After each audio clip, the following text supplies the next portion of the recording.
Thank you all for being here. We'll now begin the legislative session of March 3rd, 2015. Those of you that like to join us in the Lord's Prayer and Pledge of Allegiance, please do. Thank you. Our Father, hallowed be thy name. Thy kingdom come, thy will be done, on earth as it is in heaven. Give us this day our daily bread, and forgive us our trespasses, as we forgive those who trespass against us. And lead us not into temptation, but deliver us from evil. For thine is the kingdom, and the power, and the glory forever. Amen.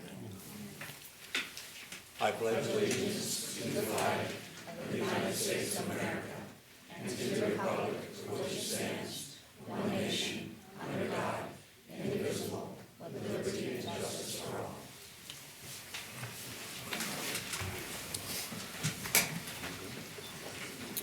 Glad to have everyone here tonight. We're going to start the meeting with a proclamation, and I would hope to find Nancy Bagwell somewhere in the crowd. There we are. We'll go over to the podium.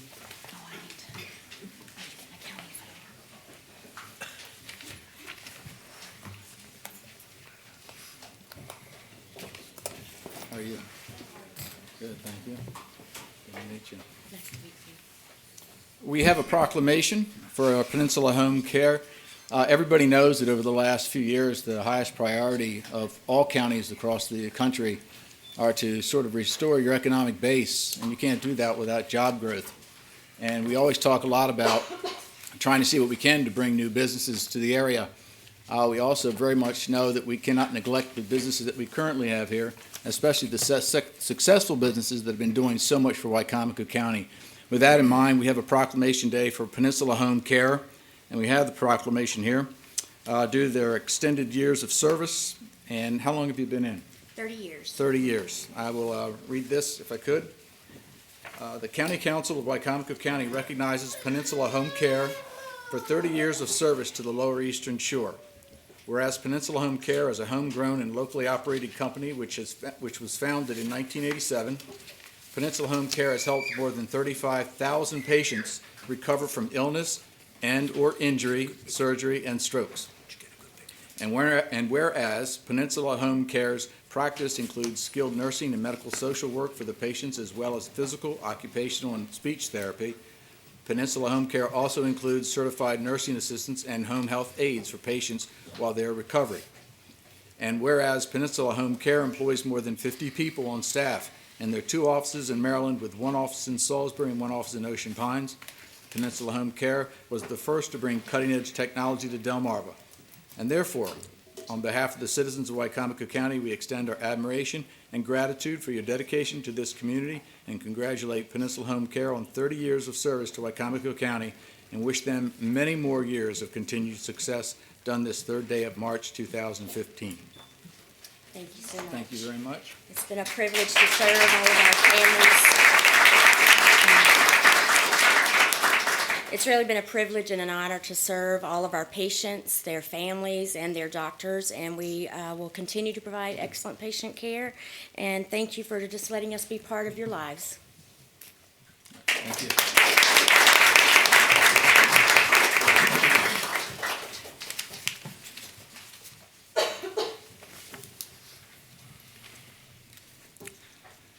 We had Mike Lewis on the agenda, but due to unexpected circumstances, he will not be here tonight to make a presentation to the council.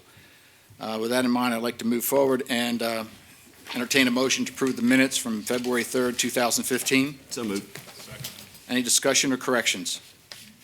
Seeing none, all those in favor? Aye. Opposed? Motion's carried. Minutes are approved. Entertain a motion to approve the open work session minutes from February 3rd, 2015. So moved. Second. Any corrections? All those in favor, say aye. Aye. Opposed? Motion's carried. Work session minutes are approved. Entertain a motion to accept the closed work session minutes from January 20th. I couldn't tell whether that was approval or not. Woke me up. Can we get a second? No. Second. A motion and a second. Any adjustments or corrections? Seeing none, all those in favor say aye. Aye. Opposed? Motion's carried. Closed working session minutes are approved. Mr. Kramer. Good evening, Mr. President, gentlemen of the County Council, ladies and gentlemen. The first item for your consideration this evening is Resolution Number 50, 2015, introduced by the President of the Council at the request of the County Executive, confirming the appointment of the executive selection for the Director of Finance for Finance Department of Wycomico County. Entertain a motion to introduce Resolution 50, 2015. I'll make that motion. A second? I'll second. Any discussion? All those in favor say aye. Aye. Opposed? Motion's carried. Resolution passes.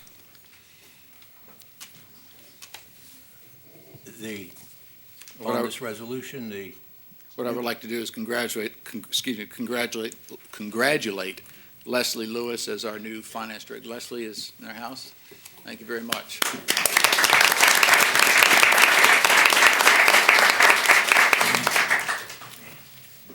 Thank you. The next item is Resolution Number 51, 2015, introduced by the President of the Council at the request of the County Executive.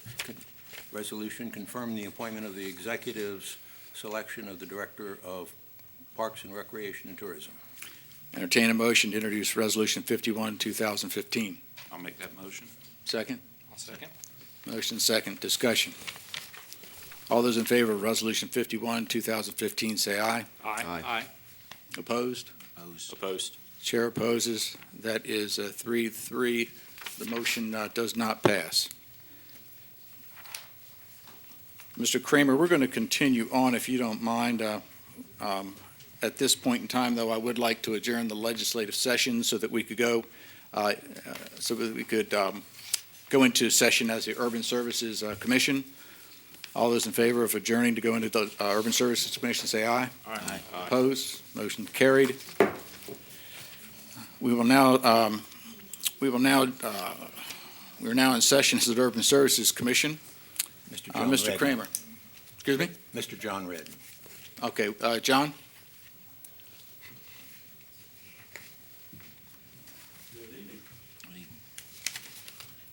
How are you? Hey, doing fine. Good. This is in reference to the Kirkwood Lighting District, correct? That is correct. Good. I'll try to give you the background. In July of 2014, we received a petition from the neighborhood of Kirkwood, which is off Jersey Road, and they were interested in having a lighting district.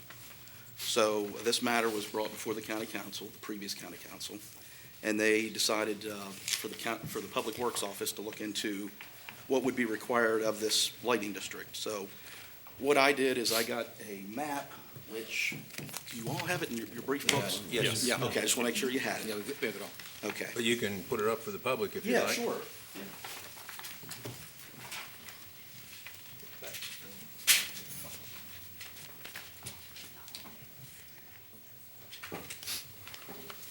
John, would you want to, if you want to address from there, Sure, it that's might fine. help you. Well, I need.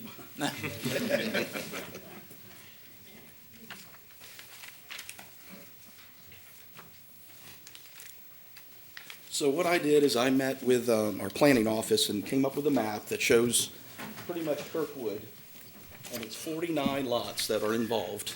I also met with Chop Tank Electric. What's a little unique here is there's a small portion of it that's actually served by DP&L. Okay. Right, just this little corner here is served by DP&L. So I contacted Chop Tank first. They came up with a lighting plan that would actually serve the whole area. So we really didn't need to go to DP&L. So Okay. there was just no need for possibly one light. So they came up with a plan and they showed us that it would, pretty much the price would be, currently, it would be $3.80 per lot. But they have a price increase coming up. So if that goes through, it would be $4.76 per lot. So $4 and what? $4.76 per lot, sorry about that. And so we met with the neighborhood a couple weeks ago, about 6 weeks ago, and Councilman Ernie Davis was there. And we heard from them, and we explained the lighting that was planned, and they pretty much agreed to go forward with the lighting district. So we're pretty much here for you to schedule the public hearing, I guess. Ed can give you some details if need be. Yeah, essentially what needs to happen now is to have a public hearing. It's been advertised for 3 weeks in the neighborhood or the close vicinity, to have this explained once again to the property owners and to get a consensus whether or not they wish to proceed. Okay. So really, the purpose today is not to take a vote on this, but just to No, move it to, Set a public hearing. all right. 100% of the residents in agreement with this? Well, the petition came in, and it was a large percent. I don't quite remember the percent, but it was pretty large. At the meeting, there were only a few people that were there, but they were interested in moving forward. And all people would be notified. I guess a formal letter would be sent out So to there'll each be one. bills on each one of the electric bills, is that how that? No, the way it would work is Chop Tank would send the county a bill, just like we do with Westwood Lighting District. At the end of the year, it would be added to their property tax. And it would be, the first year, the only exception is the price of the advertisement for the public hearing would be included in that first year. $200 or $300, so it's split by 49 people. It's a pretty low number. But the rest of the years, it would just be the Chop Tank's charge for the electric, and that includes the poles and the lights and everything, so. And the electric utility maintains those lights, is that correct? That's right, they do.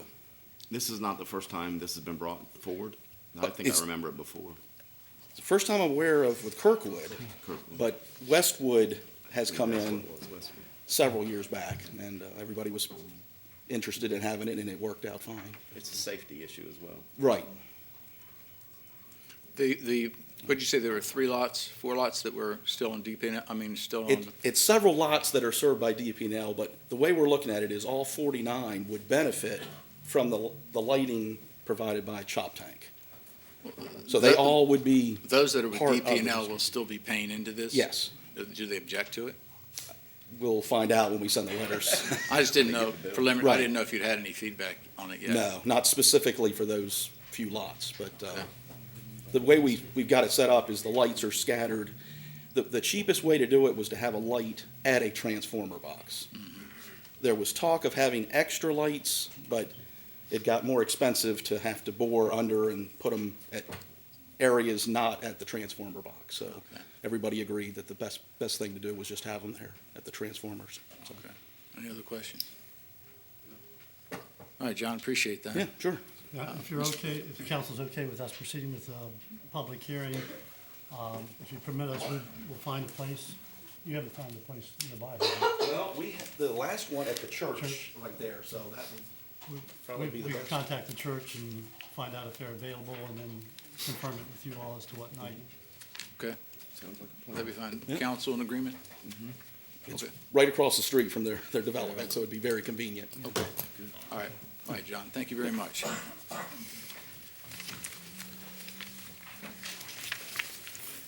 Entertain a motion to adjourn as the Urban Services Commission. Second. All those in favor? Aye. Opposed? Urban Service Commission is adjourned. We will now reconvene in legislative session. We still have some time here. Mr. Kramer, let's continue on with the regular legislative session. Thank you, sir. Good. The next item then for your consideration is Resolution Number 36, 2015, at the request of the county executive for confirming the reappointment of Brett Callaway to the Board of Electrical Examiners. Entertain a motion to introduce Resolution 36, 2015. So moved. Second? Any discussion? All those in favor, say aye. Aye. Opposed? Motion's carried. Resolution passes.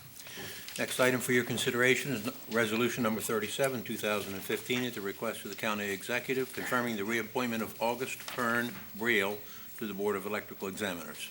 Entertain a motion to introduce Resolution 37, 2015. So moved. Second? Second. Any discussion? All those in favor, say aye. Aye. Opposed? Motion's carried. Resolution passes. Mr. Kramer? The next item for your consideration is Resolution Number 38, 2015, at the request of the County Executive, making a supplemental appropriation from contingency to the Department of Law in the amount of $23,654, and this is for payment of the outside counsel for the FOP work.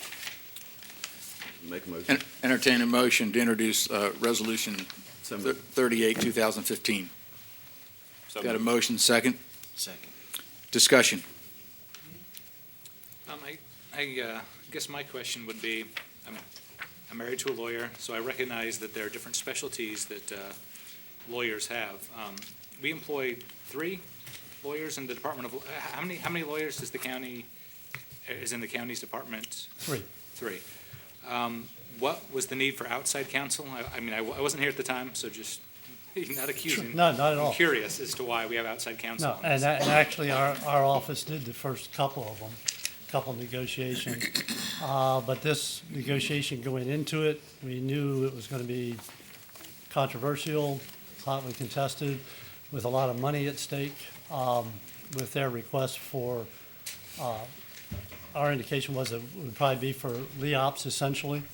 So we decided we ought to have somebody who has done this a number of times in the past. We talked to Ocean City, Mr. Dare down there, and got his recommendation. The attorney we hired had done Ocean Cities for several years, and we hired him to do this particular negotiation. We'll probably do the negotiation in future years, having gotten past this point. But this one, there was a lot of money at stake, and we figured we had needed somebody that really knew what they were doing in the business. Any other questions? Okay. Do you anticipate any more that are coming in? This should carry us up through January. I think so. If there's anything in February, it'd be very, very small. Okay. Any other discussion? All those in favor of Resolution 38, 2015, say aye. Aye. Opposed? Motion's carried. Resolution passes. Next item for your consideration is Resolution Number 39, 2015, at the request of the County Executive. Resolution is in support of an application to the Maryland Department of Business and Economic Development for the purpose of expanding the existing Arts and Entertainment District in downtown Salisbury. Ms. Laura Gordakowski and Mr. Mike Wigley are here to answer any questions that council members may have. Okay. Entertain a motion to introduce Resolution 39, 2015. So moved. Second. Discussion. If you'd like to come up, certainly. You can come here tonight. Oh, we can go there. Just make sure you grab a mic. There's 2 here.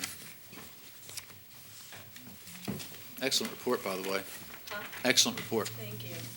Very good report. The A&E district has been very easy to work with, so we worked on collaborating. As you can see, we have the expanded area in that map over there. And we're here to answer any questions you have in regards to the applications. Okay. Council questions? This might be easier than you think. And primarily, you're adding on a couple of areas near the church off of Route 50, right, in one direction? Right, about 13 acres in total. Part of it is to clean up some of the original district boundaries that cut through property lines, so we've included the entire properties where that circumstance happened. And then north of Broad Street, where the Chipman Center is, the 3 churches that are there are included. And then also the Port of Salisbury Marina and the Riverside, the River's Edge apartment complex are included in the 13 acres. All right. And what exactly do you see as far as how the benefits are attributed? I could ask. Well, it's primarily, it does benefit the art community and the entertainment community, but we see it as an economic development engine and a catalyst for downtown. I do have several statistics I could give you related to the benefits versus the cost, but there are some tax incentives to support the arts community and the entertainment community. We can see some of the benefit that's happened already since we started in 2007 with the introduction of Third Friday and all the benefits that that's created. It's been amazing to see the improvement in, just some of the folks that have been coming downtown more often. For instance, Third Friday started with 150-person average every month, and now they're up to 1,200 people a month for their events on average during the year. So just bringing that type of, that mass of people in, the visitors and the contributions they make to the economy, we think have been very beneficial. Yeah. And Jamie Heater's here. Jamie gets a lot of credit for the Yes, work she that she's does. done downtown as well. And we need to give Lee Whaley and Connie Strock credit as well. They chair the committee. Very good. And I understand you had a very good turnout at the city council meeting for support for We this did. as well. We had nearly 30 people attend the meeting in support of it, and 11 of them spoke in support, unanimous support from the city council as well. Great, excellent. Any other, yes? When will you get an answer from the state? The application is due April 1st, so this is part of the process. We have to get it approved by city council and then county council, and then we can send it off to them for them to review. So I think they said 60 days after we send it in, we should hear back. Any other questions, comments? I Baker? would put out, mention that if this passes in support and goes to the state and they approve it, we'll come back with a legislative bill because we enacted a property tax credit, and that bill will have to be changed to reflect the expanded area. Okay, great. Thank you, Mr. Baker. Any other questions or comments? All those in favor of Resolution 39, 2015, say aye. Aye. Opposed? Motion is carried. Resolution passes. Thank you very much. Thank you. Thank you Good very luck. much. Great.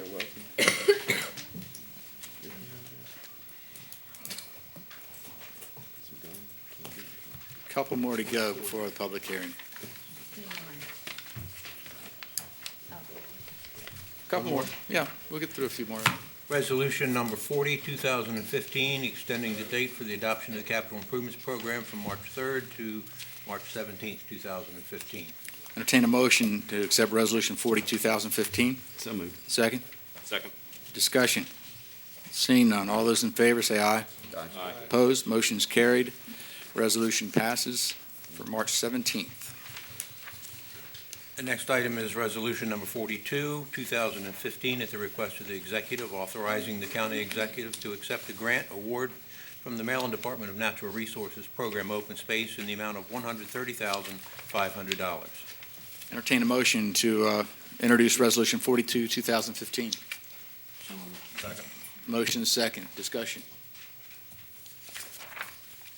Seeing none. All those in favor say aye. Aye. Opposed? Resolution passes. Motion passes. Resolution is passes. Resolution number 43, 2015, at the request of the county executive, approving an agreement between the town of Ocean City, Maryland, Wycomico County, Maryland, and Worcester County, Maryland, establishing the Mid-Atlantic Amateur Sports Alliance. You'll recall that last year, council approved the creation of the Sports Alliance. That was between Wycomico County and the town of Ocean City. This year, Worcester County wishes to become a part of it, so it expands that, and that's the purpose of this resolution. Entertain a motion to accept Resolution 43, 2015. So moved. Second. Second. A discussion. I think it's a great event. Brings softball tournaments that goes on for several weekends, and it brings a lot of people to the area. So I think it's something that we can really support, bringing these softball tournaments and other sports events to Wycomico County. Now, we do have members from the Rec and Parks here tonight, in case there was anything that they chose to elaborate on. No. Want to join us, that'd be fine. Oh, yeah, you're right. I skipped over you on the last one, sorry. I appreciate that. Discussion was brief. I don't think they minded. Yeah, How are you, gentlemen? great. Good to see you. As, yes, Pam Oland. Andy Wisk. as Councilman Dodd was talking about, as far as the economic impact, I guess that's the primary focus here.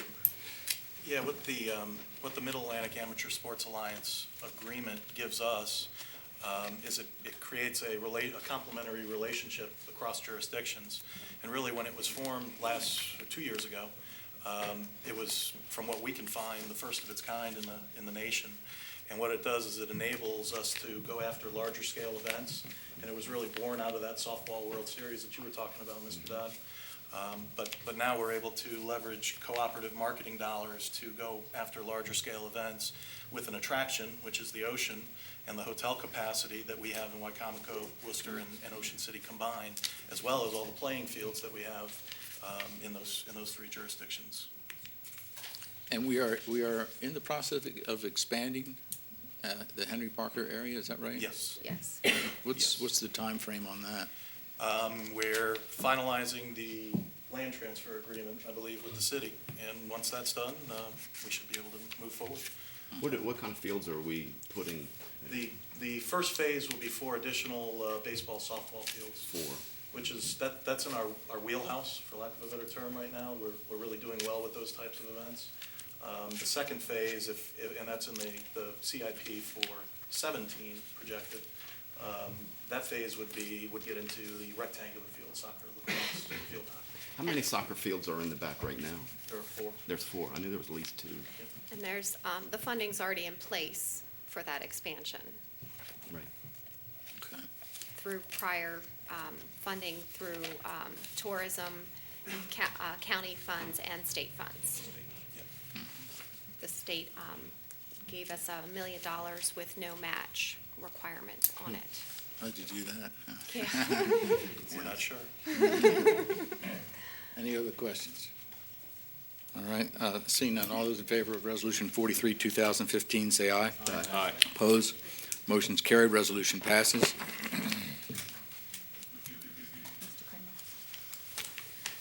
Next item for your consideration is Resolution number 43,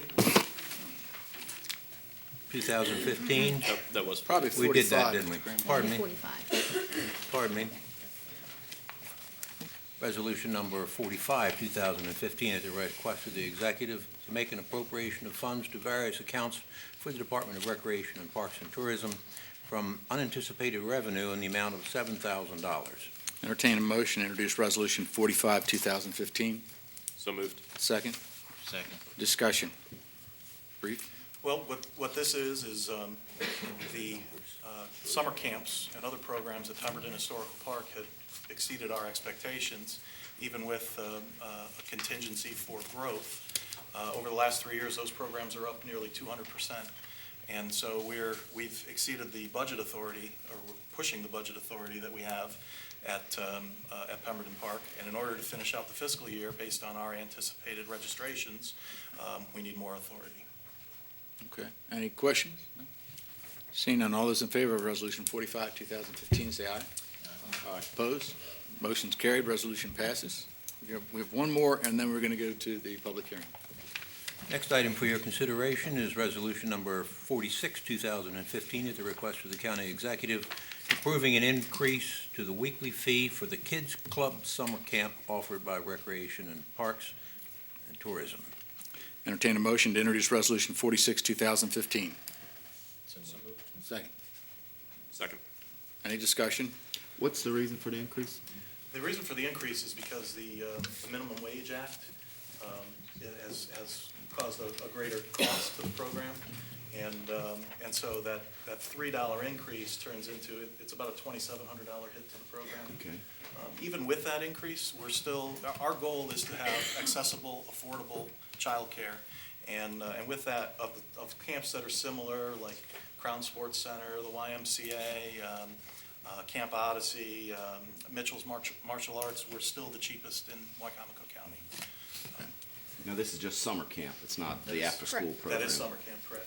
And the reason to bring it forward now is you don't want to change, we would prefer not to change the rate in the middle of summer camp Right. for when, on July 1st, when the budget would be struck for the next year. So we're asking so that the whole summer camp season, because we are going to be paying the employees at the new rate, we're not changing their rates in the middle of their season either. We're going to go ahead and to the new minimum wage at the beginning of the summer season, before July 1st. Okay. Should we expect an increase for the after-school program? Well, we're still working on the budget for its submission. At this point, I don't believe we had anything. I think the after-school program was accounted for. What happened here was we transitioned the enterprise budget to fiscal year reporting to align a year ago, or a year and a half ago. So these fees and these rates were established 18 to 20 months ago and for this summer. And that creates a real challenge there. And that bill had not yet been passed when these rates were set. Now, are these programs self-sustaining? Do the fees pay for, okay. Yeah, pay for all Fees the, pay the operations, yes. pay the operations and the staffing. Any other questions? I can't speak on the summer program, but I know the Kids Club after school is great to the families that need care after school, and it's a great program. You guys do a great job with that. Appreciate that. Any other discussion? All those in favor of Resolution 46, 2015, say aye. Aye. Hang on, yeah, okay, just want to make sure. Opposed?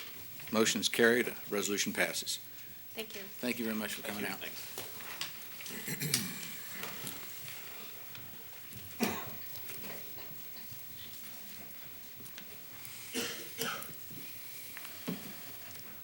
Would you like me to continue, or do you want Let's to? finish the last two, Mr. Kramer. Thank you, Mr. President. Next, resolution number 44, 2015, at the request of the county executive, declaring that Two Farms Incorporated, located at 1150 Pemberton Drive, Salisbury, Maryland, is eligible to receive enterprise zone benefits. Entertain a motion to introduce Resolution 44, 2015. Mr. President, were you going to? I will in one second, yeah. Entertain a motion to introduce Resolution 44, 2015. So moved. Second? Second. Any discussion? Okay, seeing none, the chair will abstain on this vote. All those in favor of Resolution 44, 2015, say aye. Aye. Opposed? Motion's carried, resolution passes. Next item is resolution number 47, 2015, at the request of the county executive, authorizing the executive to submit a grant application and accept a grant award from the Chesapeake and Coastal Services Coast Smart Communities Grant in an amount up to $75,000. Entertain a motion to introduce Resolution 47, 2015.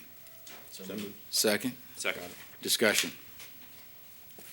This grant is to allow the Planning and Zoning Department to make a vulnerability assessment to coastal hazards, and that'll be a combined effort between our Department of Emergency Services and Planning and Zoning. Do we have David Shipley and I think Keith Hall? Right, Keith? Mhm.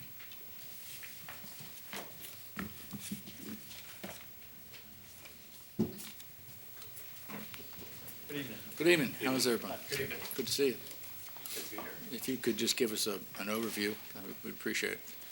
Okay, the grant has two objectives. One is, the first is to evaluate the ongoing planning and preparedness efforts that are going on dealing with the negative impact of hurricanes, nor'easters, storm surge, and other types of flooding. Specifically, what we'll be looking at also in the evaluation phase would be the county's emergency operation plan and some of the annexes and how we prepare for and respond to those disasters. The current storm surge mapping that we use, and also the current county hazard mitigation plan as it pertains to flash floods and also hurricanes and tropical storms. Once the evaluation's done, then we would take the results of the evaluation mentioned, we would look at further enhancing those plans. What would be the suggestions for, increasing the preparedness and that type of thing. Any questions from council?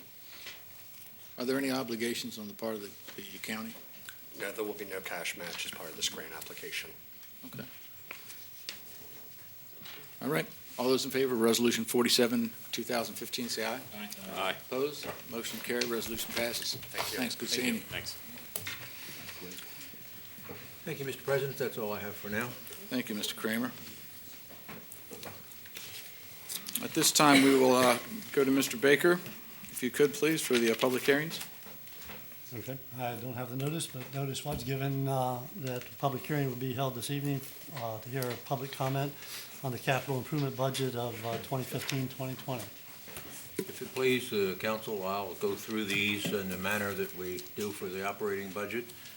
Mr. Culver has department heads here who are prepared to answer any questions that the public or council members may have, and Mrs. Morris looks like she's loaded for bear.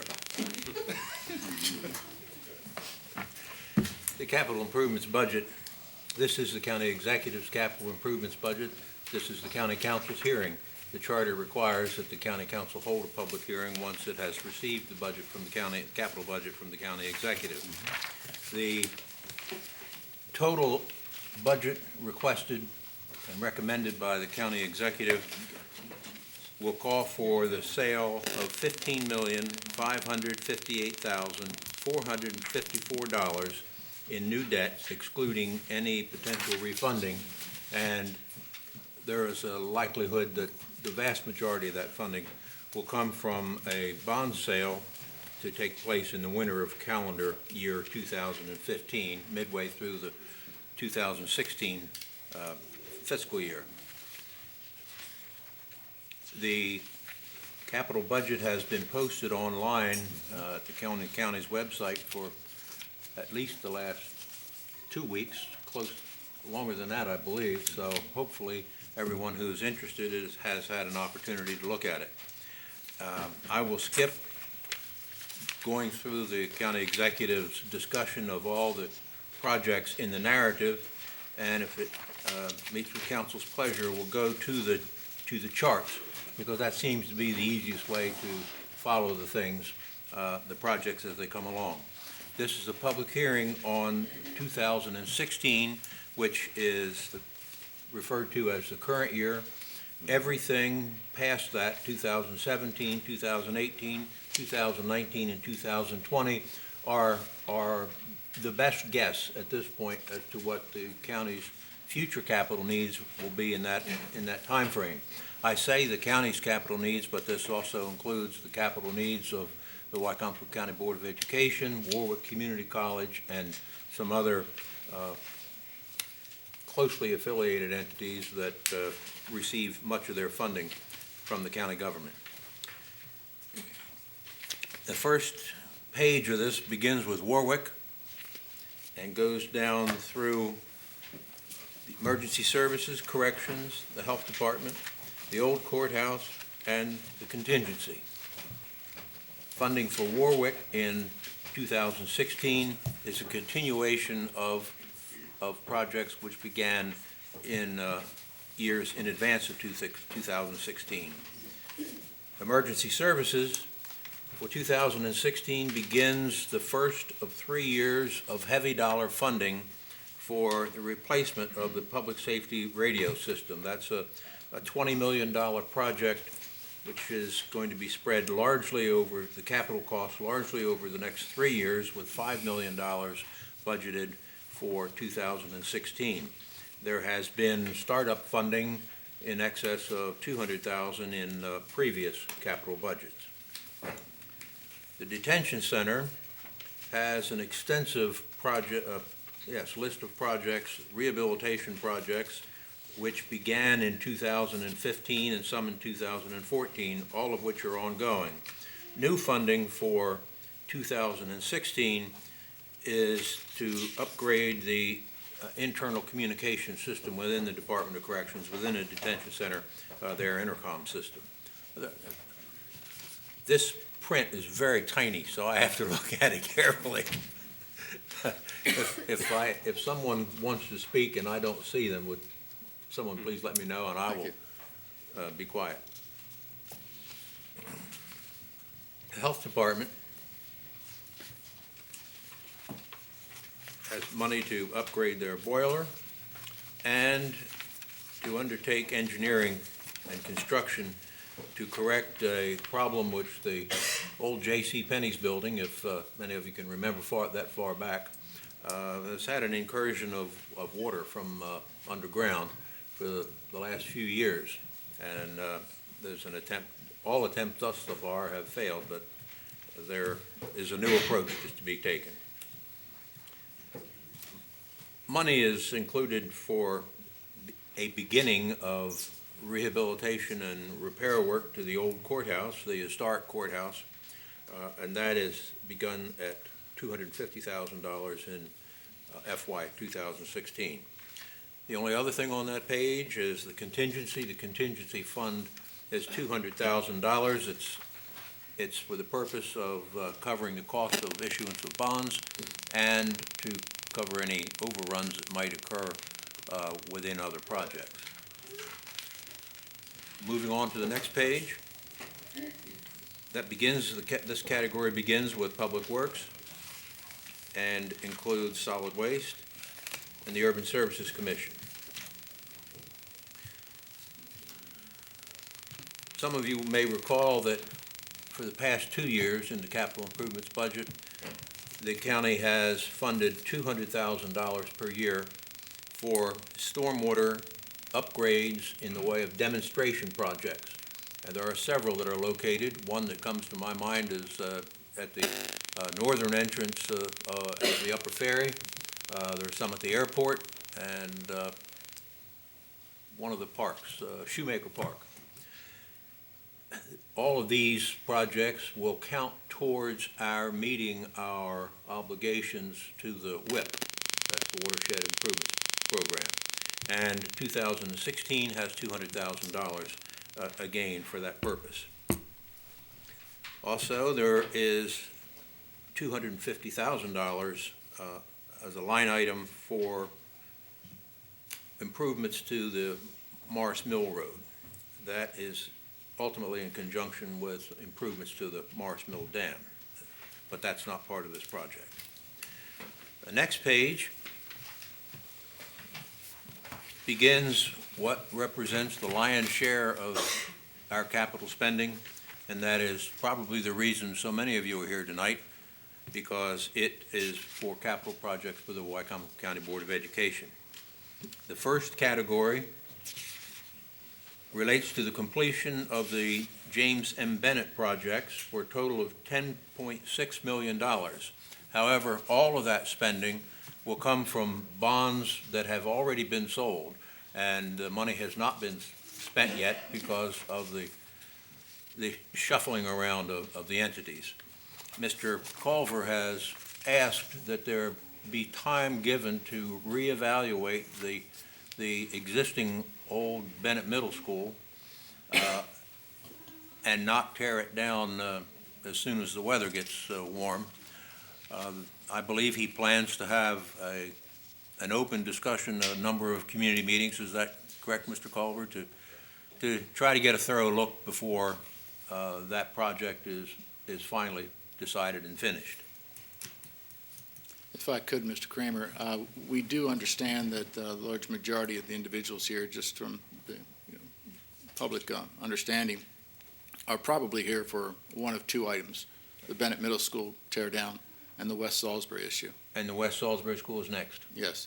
So I guess what I could do would be to ask you to briefly, because these are a lot of line items here without specifics on the monies, just go through these very quickly as the items, and anyone that hears something specifically that might draw their attention to their interest, such as Pittsville's systemic renovation project. If there's something to that effect that you're here to discuss outside of the two primary issues of Bennett Middle and West Salisbury, please let us know, okay? Mr. President, would it be in order to ask if anyone wishes to have something to say about the Bennett project, since that's what we're on now? Well, I would like to initially just make sure, I would say let's be free and clear of all the other Go items through everything? very quickly, With- and then, yes, so we can then go to those two at the Okay, end, sure. if you don't mind.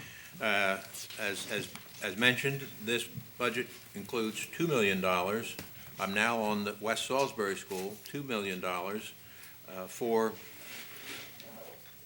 systemic renovations at West Salisbury. There's $1.6 million for Beaver Run systemic renovations, $800,000 of county money together with $4.6 million in state money for upgrades and renovations and replacements at Delmar. Wycomico Middle School has HVAC renovations for $492,000 in county money and $1.7 million in state money. Parkside School systemic renovations, their mechanical plant, total cost there with state money is $6.1 million.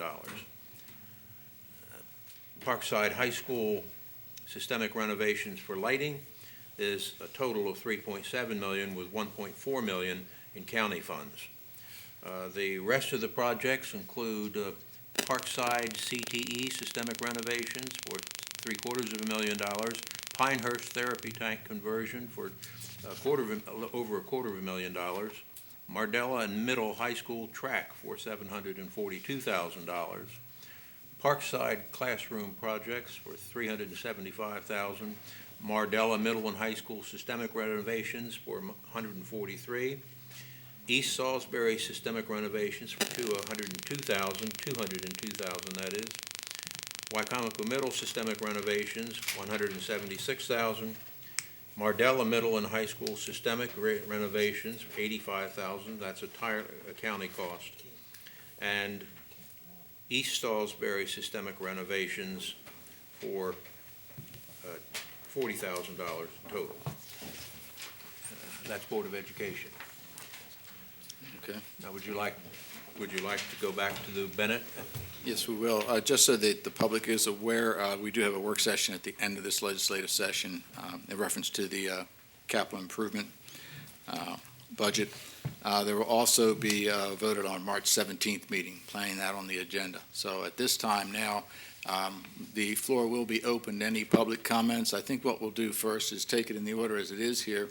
The first notation on the capital improvement program was completion of James M. Bennett Phase 3, including the demolition of the old Bennett Middle School.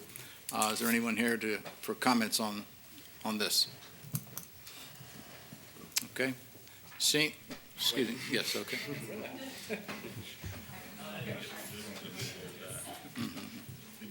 I know. You can state your name and Sure. Hi, my name is Kim Hudson. I am a member of the school board for Wycomico County Public Schools. And tonight I would simply like to ask the county council members to carefully consider how their decisions regarding the CIP will impact our community. School construction projects, whether they're renovations or rebuilding, must follow certain procedures, and there are processes and procedures put in place for a reason. And are you, as a county, looking to bypass those procedures? Is that the direction we're headed regarding capital improvement projects? Are you willing to stop a project that has already been approved, contracts have been signed, and money has been borrowed? Are you willing to put a halt to the final phase of a project that has been in the works for 10 years? When there is not an alternative plan that has been properly vetted, no cost analysis has been completed, and no discussion with the Board of Education has taken place. I also ask, well, may I, since I'm up here, may I speak to West Salisbury as well? I think we'll keep it on Bennett Middle School for now, if you don't mind. I apologize. We'll let you be first on West Salisbury. Okay, then my questions for Bennett Middle School stand. Thank you.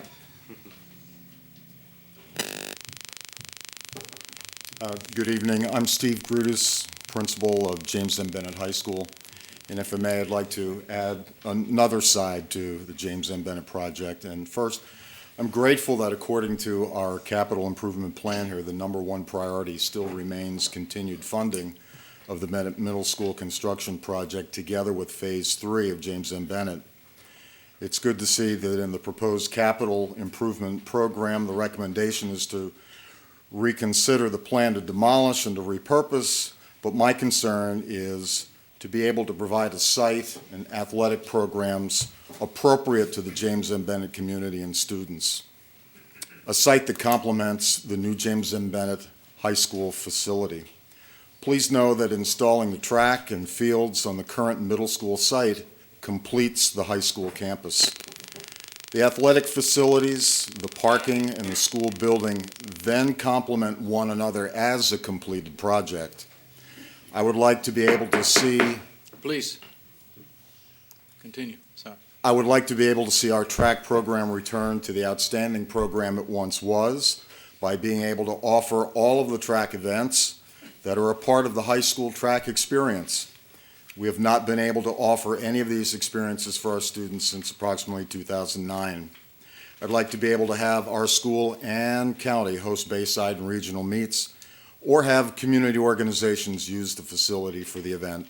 So council members, when you get together to discuss this, I hope you consider funding fully the Phase 3 project to include the competition tracks and field on our current middle school site. Thank you very much. Thank you, Mr. Cruz. Thank you. Hi, my name is Leslie Wright. I'm one of the head coaches at James Bennett High School, and I see firsthand of how that track is, the existing track at Bennett Middle. Right now, I had my athletes training there, but actually, it's not really good for them because the track is hard. It's only a 4-lane track, and a lot of them get shin splints, got a lot of injuries. So I look at it as a safety issue, and also Bennett Senior is a 3A school. We're a bigger school. We're bigger than Parkside and Wah High. So we need a correct, proper facilities. We could have as many as over 60 athletes. And when you have that many athletes on that 4-lane track, first of all, you don't have enough room for that many athletes. And second of all, we're at a disadvantage with other schools because we don't have the proper training facilities for those kids. We have no high jump, no pole vault, no high jump, pole vault, triple jump, shot put or discus. We have none of those facilities. Parkside and Wah High, they have all that. So that puts us at a big disadvantage. And also, if we do get this new track, if they tear there in Bennett Middle and get that track and facility, we could hold great meets, bigger meets there. Right now, all 3 schools hold their meets at Wycomico Stadium. But sometimes, you have to really work with your schedule trying to juggle those 3 schools in for that one facility. And when you have that many schools with that one facility, it's going to wear down that too. So that's another thing. It'll take the stress off of having everybody over at Wah High. And once again, I look at it as, part of it is a safety issue because it's really not good for those kids because they don't have the proper training facility that they need to excel. And the way I look at it, a lot of these kids have a lot of potential in other events, but since we don't have the correct facilities for them, it's going to hurt them from getting scholarships, some of them, I think. Because right now, I have some kids, like, for example, they could be really good at the pole vault, but we had no pole vault facility for them, and they could actually get a scholarship in that. And then, of course, that could further their career as an adult. So the way I look at it, a lot of times I look at track and field as a way to help pay for college for these kids also. So I would hope that we would get a new track because, right now that track really, that track at Bennett Middle is over 20 years old. It's a really old track. I ran there, and I'm 52. So, that shows you how old this track is. It's only a 4-lane track, and it's just solid concrete. And it's, it has cracks in it. It has no exchange zones like regular tracks supposed to have. All it has is the lanes. A proper track is really supposed to have its own exchange zones also.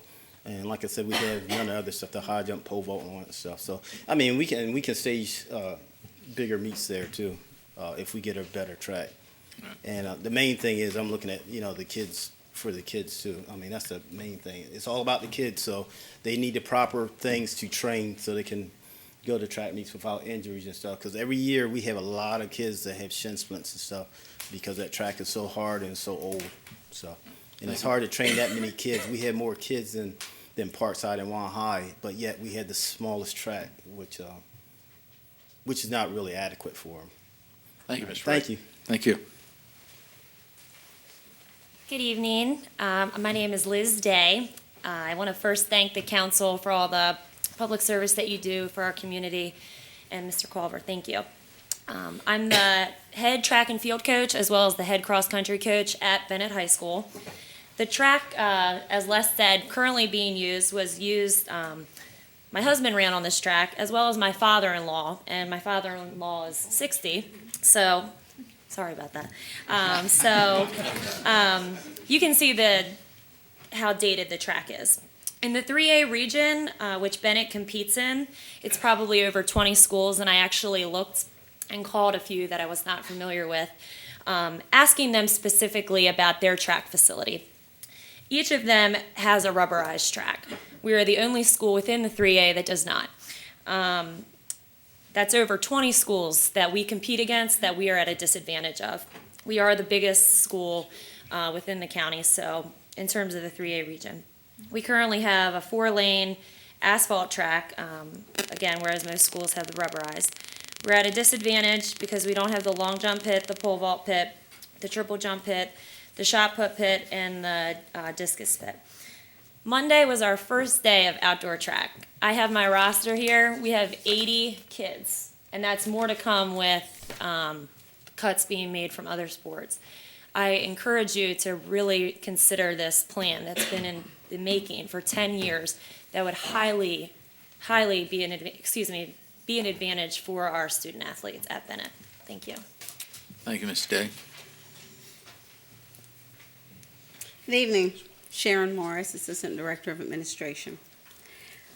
On December the 2nd, following his swearing in, the newly elected county executive submitted the CIP to the county council, a 5-year plan prepared by his predecessor. Listed among the requests was the West Salisbury Elementary School at $2 million.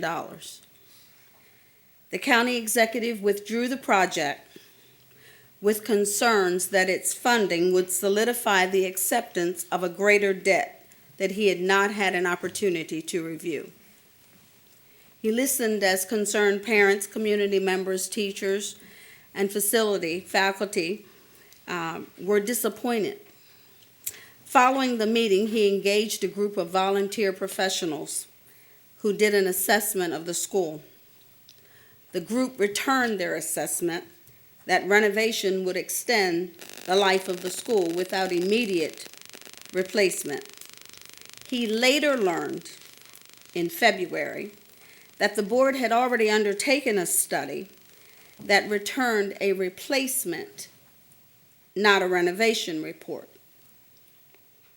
The executive furthered his commitment by directing the staff to conduct a thorough investigation of county records where West Salisbury Elementary School had been mentioned.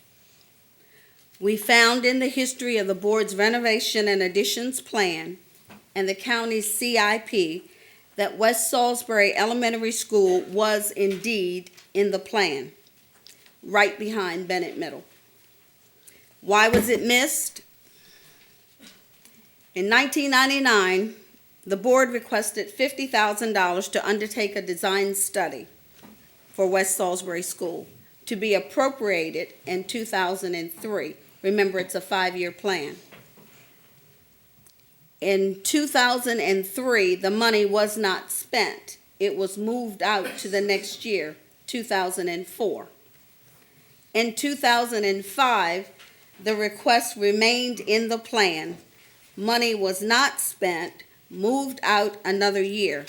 Of significance right here is that the board began moving their plan according to the state guidelines and in the renovation systemic plans that they maintain for new schools, age schools, the 15-year plan. I don't know the proper name, but it's a 15-year age school plan that you have. In 2007, I began in 1999. In 2007, the $60,000 now, which $10,000 had been added to it, now became part of a budget rather than a planning instrument. However, it was to be expended in 2012. I remind you again that we began this process in 1999 as part of the board's 15-year process for age schools. The board added language in their planning document that the next year they would ask for $2.1 million to be matched with $5 million in state funding.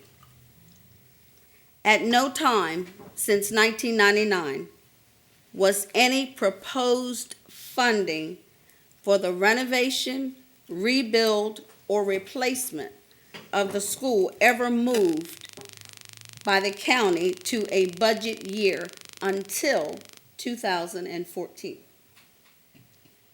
So from 1999 to 2012, the board moved the project along each phase as if the funding had occurred.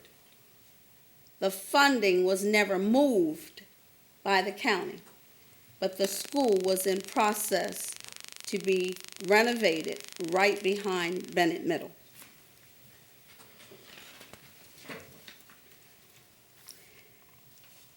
The West Salisbury Elementary School planning at this juncture had crossed 3 superintendents of schools, 2 interims, 3 four-year county councils, 3 county administrators, and a change in government. It took me 2 weeks to dig this up. The county executive heard the community. He engaged a group of professionals. He instructed his staff to do the research, and he is prepared tonight to request that the county council accept his plan to appropriate the $2.1 million for the West Salisbury Elementary School project. You should be clapping. That's what you're here for. As late as yesterday, the county executive called an urgent meeting of his staff, together with the council administrator and the Board of Education, to apprise them of their findings, that he would request that the money remain in the budget. We had a healthy discussion, and it was agreed that meetings would continue. What we lack is communication between the bodies of government and the Board of Education. To remain on schedule, to consider responsible, affordable projects regarding our school inventory. So on behalf of the county executive, we appreciate the public's input, your patience for this and for other projects, as we have agreed to work together for the betterment of our children. As it regards Bennett Middle School, the county executive is still reviewing documents that were left for him. He will have comments and conversations and public meetings with you and members of the Board of Education to come up with the best laid plan for our school inventory as we move forward. Thank you. Thank you, Ms. Morris.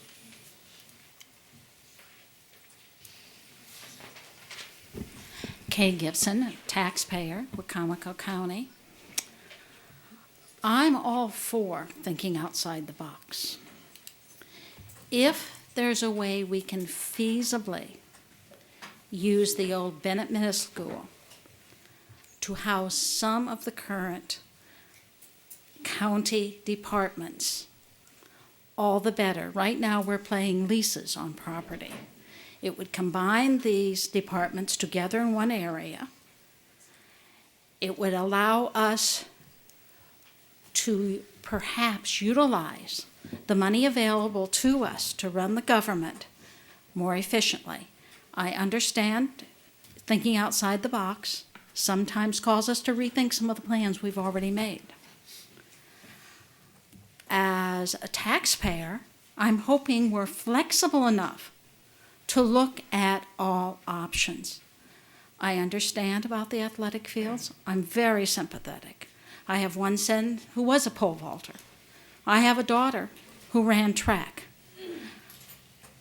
Right now, I'll be perfectly honest, my daughter's in her late 50s.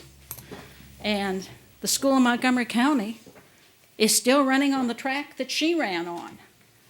So we have to look hard at our priorities. I understand sports are extremely important. I understand, too, there may be other options for locating the sports fields. I'm not so sure destroying a building that we might possibly use, I'm not sure it's usable. I think we should definitely look at it. Might not be the most efficient use of our money. And we have to consider all options with our limited resources. Thank you. Thank you, Ms. Gibson. Good evening. My name is Steve Hetzler, and I am technically, I suppose, a parent of a JMB student, but if she doesn't graduate in about 3 months, to put it mildly, I would be quite surprised. So I'm not really here as a parent. I'm here as a taxpayer. And as a taxpayer, I'm concerned that we are considering trying to renovate a building which it seems is unrenovatable. It's a building for which the costs of renovation would include asbestos abatement. It would include bringing the building up to code, which would probably mean trying to put an elevator shaft into a building which was not designed to hold an elevator shaft.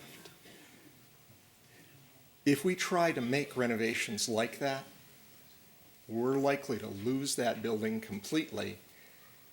And then why would we have put away all the money from the state that we have available to spend on this project and instead spend our county's taxpayers' money trying to renovate a building which cannot, in the end, be used? Thank you. Thank you, Mr. Hetzler. Good evening.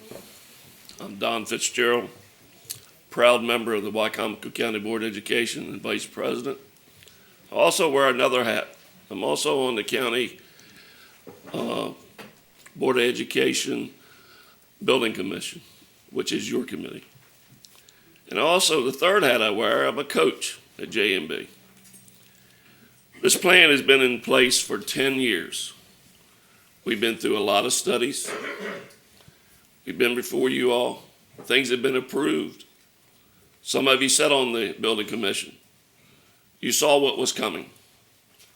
We went forward. Now in the 11th hour, in a few months, we're willing to change. I don't think so. I think the students of this county are deserving to see Bennett finished. We started, everybody knew what the process was going to be. It was 3 phases. We went forward. And now, it's not good enough. You know, if you got a problem with something, you speak up. The county executive has not come to the Board of Education until we read about it. I'm sorry. There is other options there. And some of the things he has is viable. But he's got to come and talk. You know, I've been quiet the last 4 months, but, you know, it's not about me. It's not about any of you. It's about the kids of Wycomico County. And we, you know, Sharon stood up here and talked about West Side when I thought we were talking about Bennett Middle, so I'm going to talk about West Side. West Aldridge, excuse me. I'm going to talk about it. That's been there for a long time, and I agree. I've been to the meetings. I've sat with the families and listened. It is needed. So please, when you look at this, you know, I know everything's tight. Everybody's got a budget. But look at it, because those students should not be shortchanged, and that's what we're doing to them. I want every student in the county to have the same opportunity, whether he lives on one side or the other. Everybody has the same opportunity. I hope all of you feel the same way. Because again, and I'll get on my soapbox, they've heard me before. It's about the kids, not about us. Thank you. Thank you, Mr. Fitzgerald. Are there any other comments in reference to Bennett Middle School?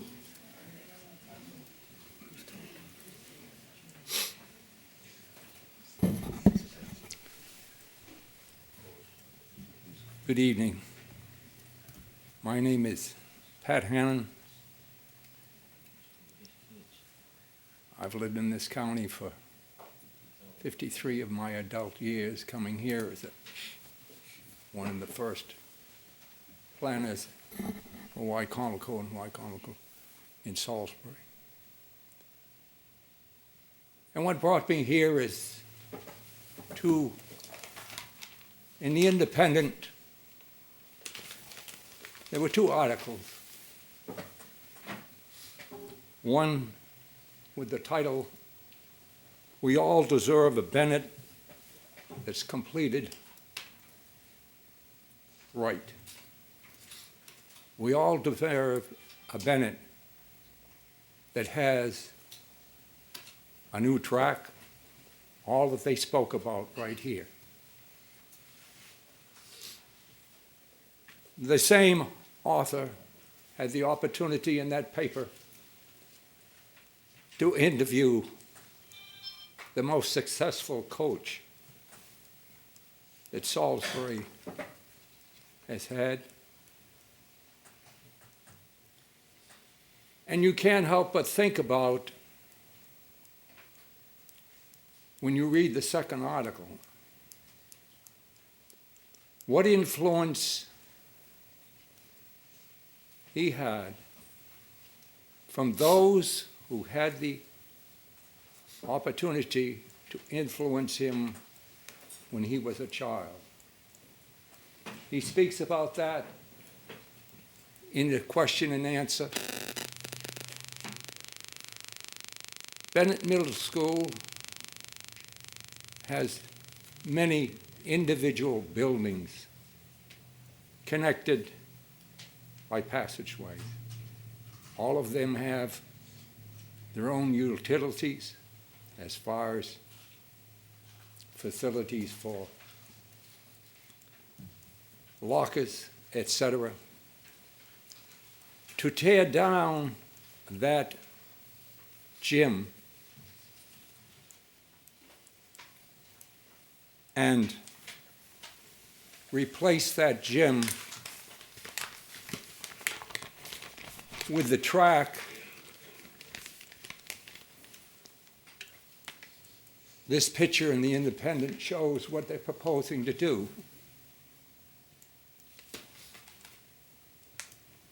Many communities throughout this country have not been fortunate enough that every 40 years they build a new school. In my hometown, they've renovated the high school there 3 times. They've had people come from all over the country to see what has been done. So I don't see any reason why, and I would ask the executive to do the same thing he did for the West Salisbury when he said renovations. I'm not speaking about the right or wrong of whether that should be replaced, but to see what it would cost to put all that they requested here tonight and have requested at Bennett School so that the track program couldn't be first. And that gym could be utilized along with the other buildings. Give us time. I'm sure there would be a large cost of savings. You don't remove buildings. That's an expensive project. The comment had been made that the commercial value of the land that would be available, the county could reap the revenue. And for just a moment, I want you to think about New York City. I want you to think about what Central Park looks like today. And think about in the 1700s, when much of that land over the years had been acquired. After all, you got to think about here in the 20s, there were peach orchards on that piece of land that Bennett has. That whole area was a peach farm. And I'm just saying to you, I agree with Mr. Culver. I agree that a second thought should be given there. I agree. We all deserve a Bennett that's completed, and the only thing lacking at the present time is the improvements to the athletic facilities. And when the temporary buildings are removed to some other area, there will be room to expand, and the value of that land will not go to somebody else for some commercial development. It'll be there so that 50 years from now, it can be used for something else, and the county won't have to buy it. I was the planner in Fruitland, and I walk with pride, knowing that because in the 60s, that commission down there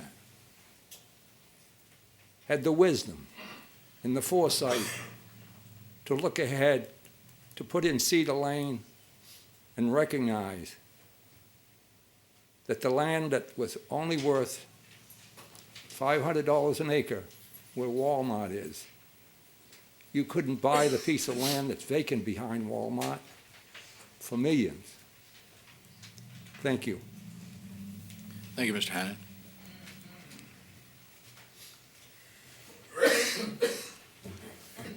Good evening. My name's John Palmer. I live in Delmar, Delaware. I wish I could be an elegant speaker like the gentleman before me, but I am not an elegant speaker. I'm more of a to-the-fact sort of person. One of the facts I'd like to point out is in the last election, the people overwhelmingly voted for change in Wicomico County. Change the way we do business in all areas of our government. And that includes the Board of Education. These people are willing to give Mr. Culver a chance to prove what he can do.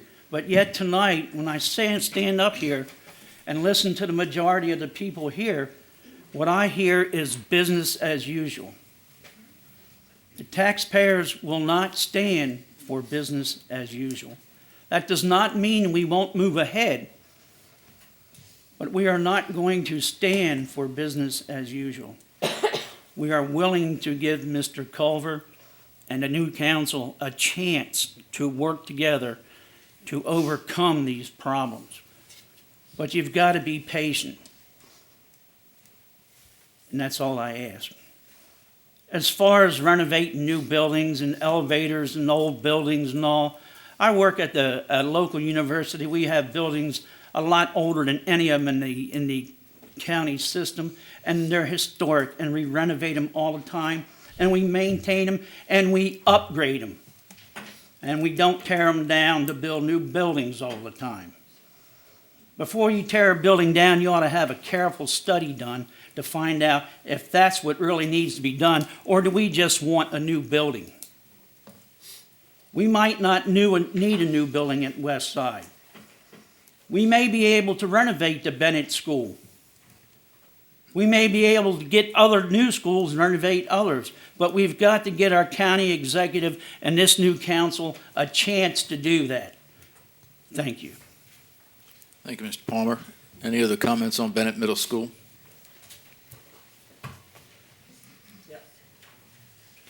Hi, I'm Brian Foray. I'm Director of Facilities. You all know me. I just wanted to give you some facts so you could make valued decisions tonight. I've heard a lot of things. Number one, there was adequate facilities assessments and studies done on the Bennett Middle School. That was done in concert when the James M. Bennett project was looked at, and the whole project was looked at in concert before the replacement school was done for Bennett Middle School. So there is a valid feasibility study that has been done and looked at, and it was determined at that time for that building to be demolished. The other fact I just want to share with you tonight is that we are prepared at this point, based on the plans to date, that we are ready and we are moving forward on the Phase 3. And I understand that we are trying to have some time to look at some other options, but we are going to bid in April if we are to maintain our timelines. We already have contracts in place, the designs are completed, well, almost completed, they're about 95% complete. And we're scheduled to deliver those fields September of 2016. So it's pretty much past the 11th hour at this point if we want to maintain the delivery of this project. And I just want you to understand that, because I know time is of the essence, and if we want to reanalyze and do other studies, all of that is going to take some time to do that. And the other issue is to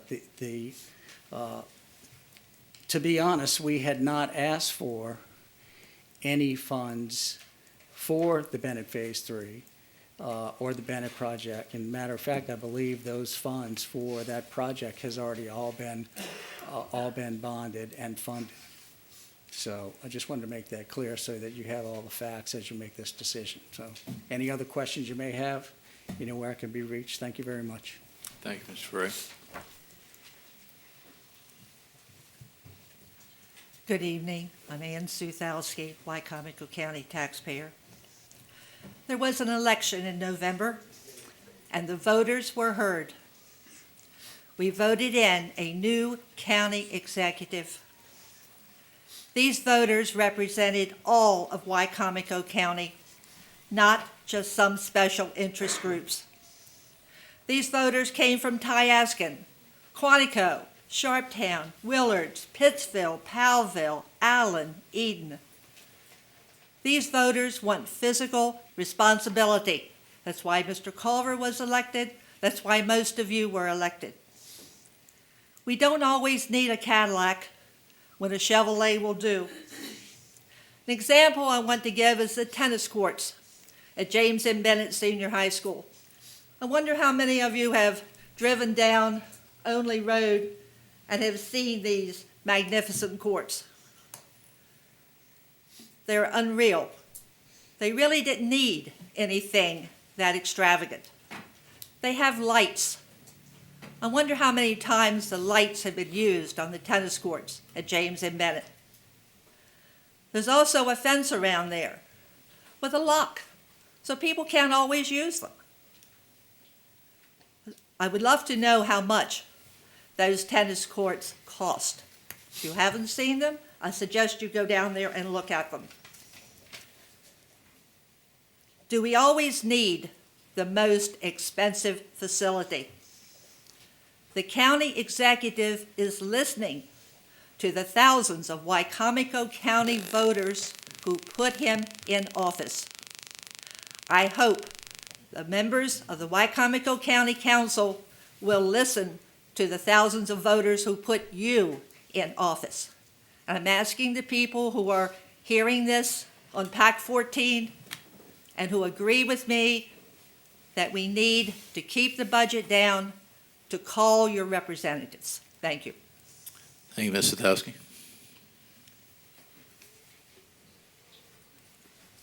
My name's Johnny Miller, and I'm a resident of Wycomico County. I'm a little bit more on the pragmatic side of the equation on this issue of the Bennett Middle School. And, you know, as I looked at the PKS audit that was just released last month, and I want to commend PKS. I think Mike Kleger and Kathleen Robbins, they did a really good job, I thought, on that audit. But these were some of the highlights that they put in here, and I'm just going to be brief. I'm not going to be that long. The economy is stabilized but not yet recovered. Business activity as measured by sales and use tax receipts was down over 25%. Jobs in the county were still some 4.3% or 2,000 jobs less than the peak in 2007. The total employment for the county residents remains 5%, or 2,500 people below the peak in 2007. State funding. State has continued to transfer costs to the counties and limit revenue distribution. For example, the State Department of Assessments and Taxation, Wacomico County was given a $422,000 bill. The school teacher's pension shift, that was a big one. You know, the liability doubles practically in a little over 5 years. The bottom line of this here is that the county's debt is limited by charter to 3.2% of the total assessed value, plus 8% of the assessed value of the personal property. So far, the debt by the charter is limited to a total for Wacomico County of $217.6 million. The county has on its books right now, as of the audit, was $105 million plus $15 million we're going to bond tonight. So you ask, well, how's this stack up? Well, according to the PKS audit, this represents approximately 48% of our debt capacity. With the $15 million tonight, it's going to put us over 50%. Now, personally, that's unacceptable in my opinion. We're treading on shaky ground. And I think in prudency, I would like to see that debt ratio brought down in the 20 to 30% range. So how are you going to do this? I mean, I sit here and I'm just blown away. People say, you know, for once in my life, we have a county executive that is really trying to increase on the revenue side of the equation. The previous administration has been on the spending side of the equation. Now, we got to get things in equilibrium. And, you know, I look at he's only been in office. When were you sworn? 2 months. 2 months, okay. In the 2 months, he put a moratorium on the impact fees. And I pulled those out right before this meeting, and I got to commend you. You know, we're already, that's a bright spot. I mean, we're showing increased revenues, and I looked and I went back and I said, well, where are these increased sales tax revenues coming from? Guess where they're coming from? From the building sector. So, I mean, I got to give this guy an A. I mean, he's showing me something. And so, you know, when he proposes, what he's proposing with the Bennett Middle School, I look at the rents that we're paying all across here. We got we have 2 that I know of in the Adkins facility, 15-year leases. One's the health department, the other one's the dental lab. I look over at 501 in the Wacomico Hotel. We got SWED. We're paying rent there. You know, we are paying for the Board of Elections. I mean, these are ones that I know about, and we're in 15. So I think that's you're smart there. And now I have to give you an A again. So, you know, what I would like for this county council and the county executive to do is to not lose your focus. I'd like to see you pivot on economic development. That should be our #1 priority. We've gone down this road. We're losing revenues. We're losing jobs. The unemployment is chronically high. And so I would say that I'd listen to this guy. Thank you. Thank you, Mr. Miller. Good evening. I'm Julie Brewington, resident of Wycomico County. Thank you, Council, for this opportunity to speak to you. Johnny took a little bit of the wind out of my sails, but I want to say I don't want to give Bob an A yet. I would like to let him complete his test, however, and 2 months in office isn't quite adequate for him to even implement a plan. I want to echo what the 2 people prior to me said, except put a different spin on it. Government doesn't produce any money, as you know. It all comes from us, the taxpayers. And I am chronically concerned and worried about our economic health in this county. There are business after business after businesses that are going out of business. There are not a lot of jobs here. There are not a lot of high-quality jobs here. There are a lot of vacant buildings. There are a lot of foreclosures. I want my kids who are in public school to have the best possible experience in school. I want them to have the best facility. I want them to have the best sports arena. I want them to have the best teachers. But I also want us as a community to understand what funds that. Recently, there was a big commotion about redistricting, especially in the Del Mar School District. That school's going to need some help soon. Parkside's going to need some help soon. I am not opposed to doing the best we can for our education system. We should. Our kids deserve it. What I am concerned about is how we're going to take care of it and what type of example we are setting for them in terms of how we're managing our finances. Because that's not being taught very well in school, I'm afraid, right now. I don't see a good example of it. Every school needs to be a great, big, monumental masterpiece, which is lovely. Not opposed to it. But there are not many jobs around here that can feed it. And that's what we need. And I think that's what Mr. Culver is trying to do. I'd like to give him a chance. I echo that we have had a direction of spending and people crying for, I need this, I need that. Well, guess what? After we do this with the athletic field, another school's going to need more funding. Del Mar's busting at the seams right now. So I hope you all, I know you will be pragmatic. I know you'll look at the big picture. I know you'll think about our children. I know you'll think about the taxpayers. And I'm confident that you will think about what's best and make the best decision. And I appreciate that, and thank you once again. Thank you, Ms. Burrington. Good evening. I'm Good evening. Carolyn Elmore. I am a taxpayer in this county and have been since 1973, which unfortunately, I'm much older than that, but we won't go there. But I have paid my taxes and I have served my community.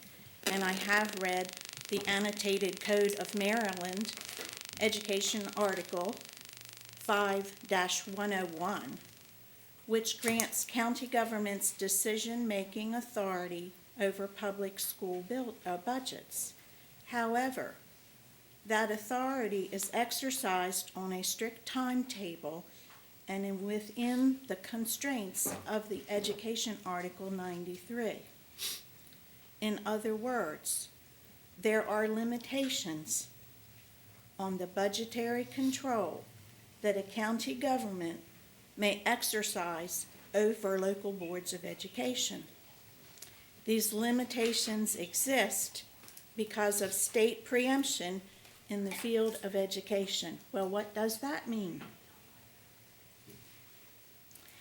It means, according to a former Attorney General, in 1983, Attorney General Sachs found that a county charter provision requiring the reversion of funds for county or capital projects could not be applied to boards of education projects.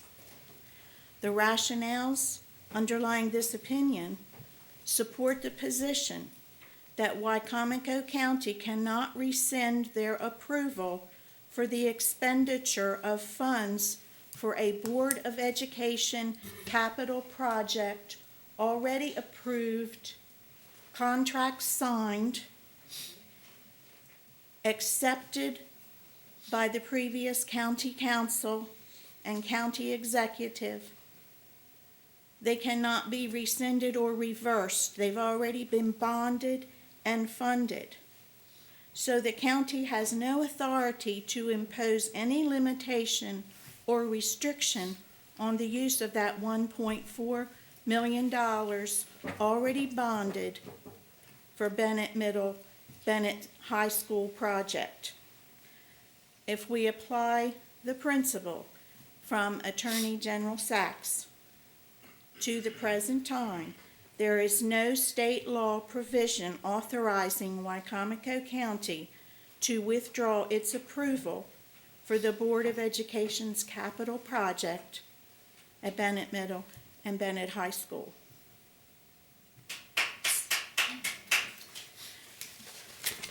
But once you get beyond the word of the law and think outside the box, we can't think outside the law.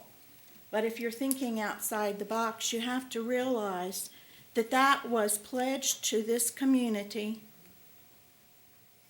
by the county council, by the political authorities in charge of our funds. It was budgeted for that project, and I support keeping it there. It is the right thing to do.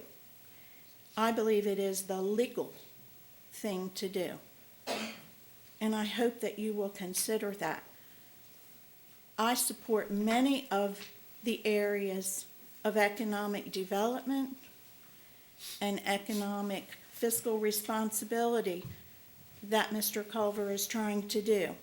But I do not think that you can go back and rescind what has already been bonded and approved by some of you who sat on the county council that voted for that project. So I hope you will consider that. Thank you. Thank you, Ms. Selmer.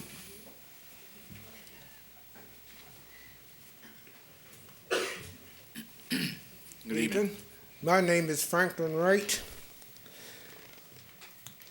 I want to speak on behalf of two topics you have here. First, you're talking about Bennett Middle, or Bennett Junior High School.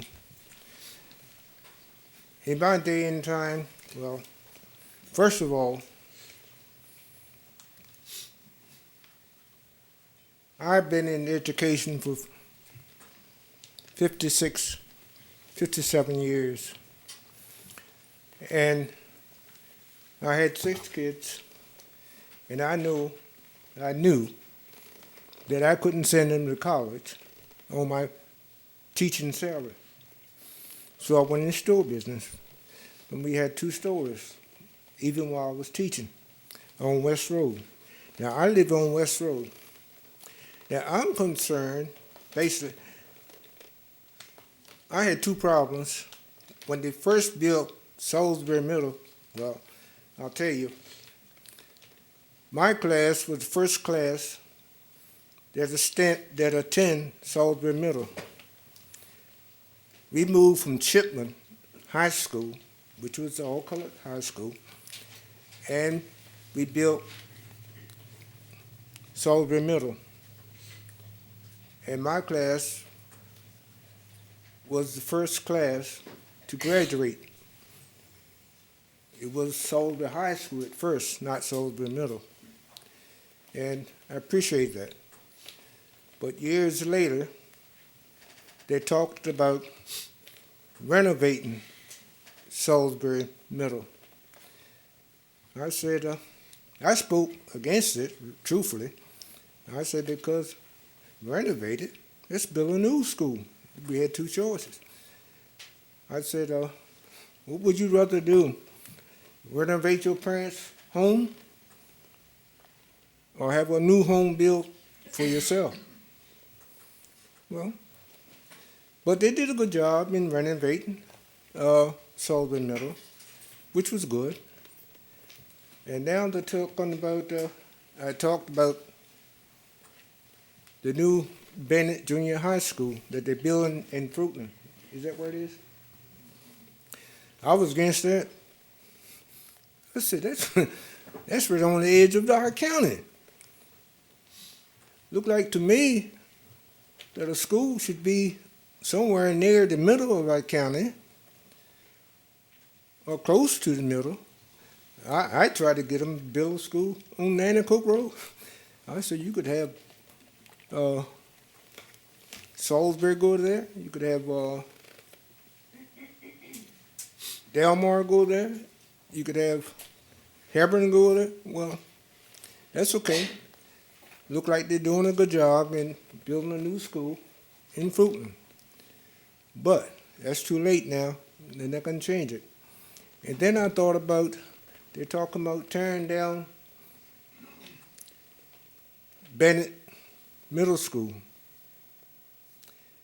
I said, look at College Avenue. Like someone said, That's the only street you can go from primary school to elementary school to high school and graduate from college on the same street. I said, it's not right. The only street. And I said, well, this is Salisbury. You got Bennett High School, you got Parkside School, and why don't they combine together? Tear down Bennett Jr. and have a big ball field and have a big team, a great team, combination of the two schools. So that was my opinion. It's not, I just wish that the county would consider some of the things, moves that they make, where they can place schools and what they can put in these schools. And right now, I'm still involved in school. I still substitute at this age, and I enjoy teaching school. I enjoy students, and I enjoy working students. The only thing I'm sorry about was that my wife passed away 4 days before I retired. I was retiring to basically to be with her, but I'm getting over it, and that's good. My son, he just spoke about putting up new things at Bennett High School, new athlete fields and stuff. That's okay. That's good. But that's my opinion. Thank you, Mr. Wright. Thank you. Any other comments on Bennett Middle School?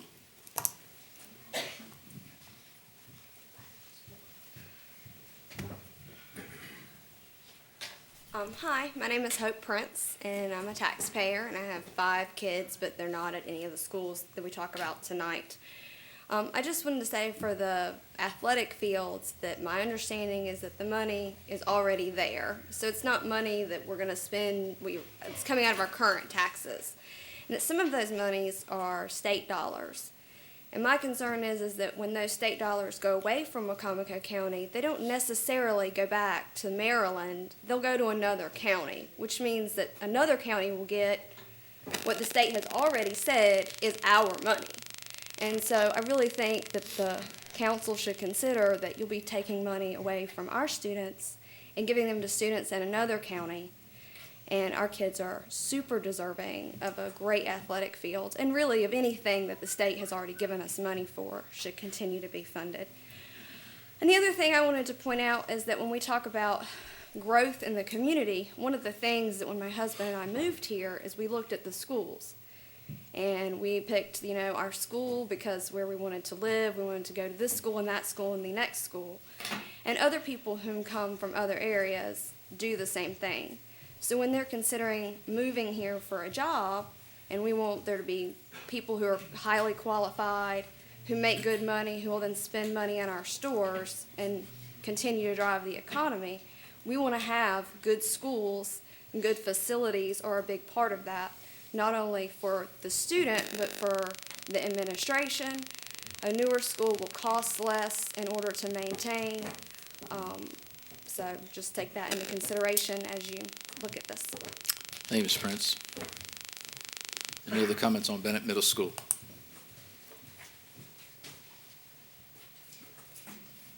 Good evening. My name is Brian Stiegler. I live in Wycomico County. I did have one maybe additional thing to add because it doesn't sound like anyone has talked about the old Bennett and what it actually is like tonight. So I actually live on College Avenue. My older 2 kids went to Bennett Middle, and my younger one will in due time. On behalf of the employees of Wacomico County, please tear that Bennett Middle School down. That's not a building that the kids really relish being in. It's not a building that we as parents like to be in. The reason that we built the school that's going up in Fruitland is because that Bennett Middle School has had its day. And there are many people in this county that went there. And when the college tore down the Blackwell Library, there were people that came and got bricks because they had gone to elementary school there. You know, these old buildings have histories. But this one has had its time. And my middle child is just a freshman at Bennett High now, and so he was at Bennett Middle last year. So coming out of the summertime last year at Bennett Middle, on behalf of the employees of Wacomico County, don't do it to them. Give them a new building. Thank you, Mr. Stiegler. Any other comments on Bennett Middle School? We'll now open up discussion for comments on West Salisbury. I would ask you please to try to be brief and try not to be repetitive. I think in light of time, I'll have to hold you to 2 minutes at the most so that we give everyone a chance to speak, and we also will be able to get out at a safe hour. So if there are any comments referencing West Salisbury School, we would take that at this time. You mind? Mr. Wright? Speak again? Certainly. I live up the street from West Salisbury School. And I look at West Salisbury School, you got all these buildings around it. And what are you gonna do about these additions? They're not, what are they, tents, not tents? Portable. Good God. You got so many portables around that school. That's just a shame. I said, well, now, I don't know what's on their mind about renovating that school. Are they gonna take those portables away? They should. Look like to me, that's costing more money than to build a whole new school. Those portables. And the main thing, what I'm concerned about, is to have a community, a real community. There are two buildings that are very important. One is the school, and second is the church.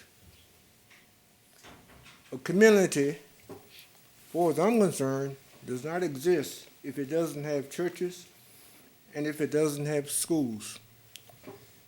Over in my area,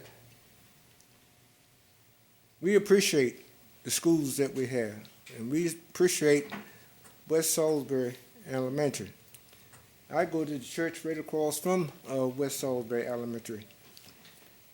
I would like to say, yes, instead of renovating the school, unless you're going to make it into one large school, is to build another school and get rid of those portables.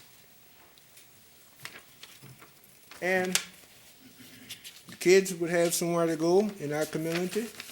It wouldn't have to be riding these buses, which I know is very expensive as far as the Board of Education.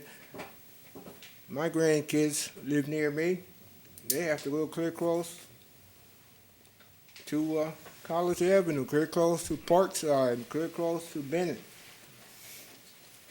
And I know that's costly to the Board of Education, sure.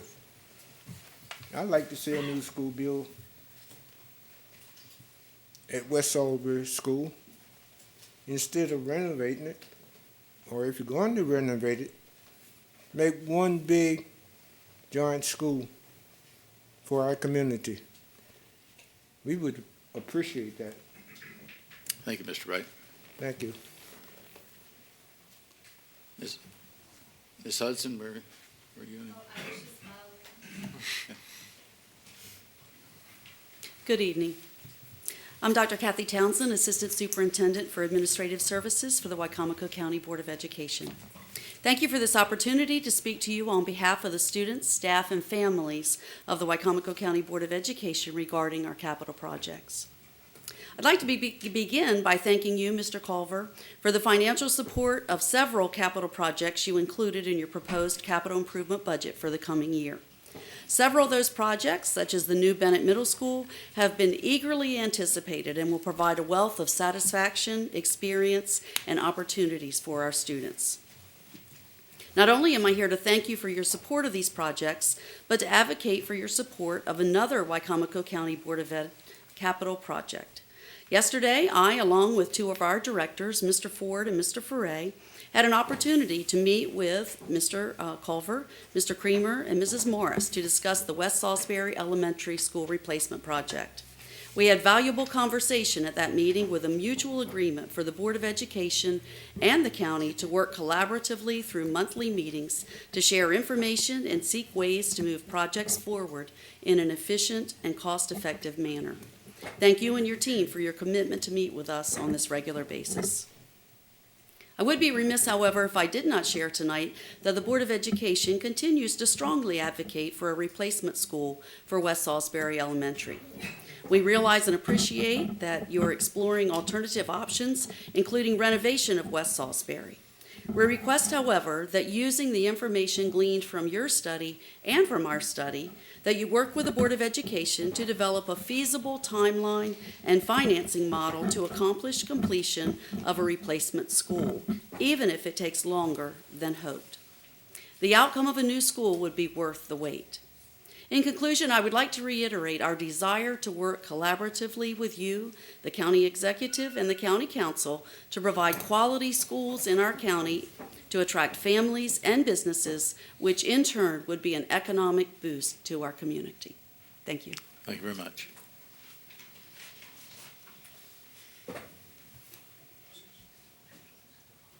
How you all doing this evening?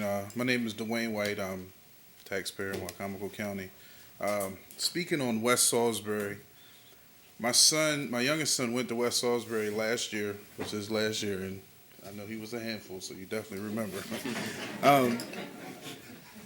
I kind of think the same way the gentleman was speaking about Bennett Middle, that school has had its day. You have majority of the classrooms that don't have heating and air conditioning that's sufficient enough for the children to really get their education and pay attention the way they should. The library that is like half the size of this room, or in the portable, that it's not big enough to really give them access to the things that they really need to learn. And as a gentleman said earlier, speaking on Bennett, the kids is the main focus here, because that is who is going to be our future. That's who's going to step up to replace you all, and that's who's going to step up to be the taxpayers to keep our community going. So we owe it to them to do anything within our means. Now, we may not have to rebuild and build a Cadillac, but we can at least step it up and make it worthwhile. And a building that makes you comfortable, will in turn help the kids to, I guess, put more of their attention span and not be distracted by things falling off the ceiling or water stains. I'm not saying anything fell off the ceiling, but just for an example, that the building is it's old. I mean, I'm 37 years old, and I'm pretty sure a lot of people older than me remember going to that school also, and it's had its day. It's about time for something new. Just want you to take that in consideration, and thank you for your time. Thank you very much.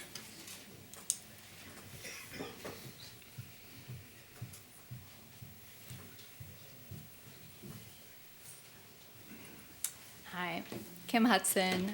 Thank you for letting me come back and speak to West Salisbury. I do want to ask you a couple of questions as a county council, questions for you to consider when you're going through your work session. The explanation that we heard tonight from Ms. Morris was... Ms. Hudson, could you hold on 1 second, Sure. please? Someone has an alarm? Not mine. It's coming from somebody's alarm. You have it. It's not mine. Okay, I'm sorry, Ms. Hudson, if you... Okay. The explanation that Ms. Morris gave tonight about West Salisbury was very thorough. We very much appreciate that explanation. But that is the first time that we have heard about the $2 million. So I would ask that you thoroughly examine where that $2 million figure for renovations to West Salisbury has come from, and exactly what that $2 or $2.1 million is going to be used for.